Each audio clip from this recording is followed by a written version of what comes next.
Salut, on va se faire une Java ce soir. Vous êtes partant? Mais une Java explosive, hein. La Java des bombes atomiques. Mon oncle, infâme bricoleur, faisait un amateur des bombes atomiques. Sans avoir jamais rien appris, c'était un vrai génie de questions travaux pratiques. Il s'enfermait toute la journée au fond de son atelier pour faire des expériences. Et le soir, il rentrait chez nous et nous mettait en transe en nous racontant tout. Pour fabriquer une bombe, mes enfants, croyez-moi, c'est vraiment de la tarte. La question du détonateur se résout en un quart d'heure, c'est de celle qu'on écarte.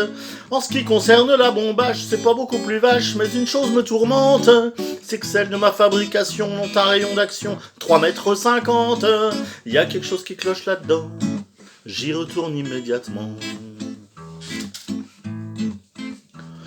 Il a bossé pendant des jours, tâchant avec amour d'améliorer le modèle. Quand il déjeunait avec nous, il avalait d'un coup sa soupe au vermicelle. On voyait à son air féroce qu'il tombait sur un os, mais on n'osait rien dire. Et puis un soir pendant le repas, v'là tonton qui soupire et qui s'écrie comme ça. À mesure que je deviens vieux, je m'en aperçois mieux, j'ai le cerveau qui flanche. Soyons sérieux, disons le mot, c'est même plus un cerveau, c'est comme de la sauce blanche. Voilà des mois et des années que j'essaye d'augmenter la portée de ma bombe. Et je ne me suis pas rendu compte que la seule chose qui compte, c'est l'endroit où ce qu'elle tombe. Y a quelque chose qui cloche là-dedans, j'y retourne immédiatement. Sachant proche le résultat, tous les grands chefs d'État lui ont rendu visite.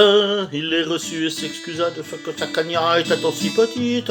Mais sitôt qu'ils sont tous rentrés, il les a enfermés en disant « Soyez sages ». Et quand la bombe a explosé de tous ces personnages, il n'en est rien resté.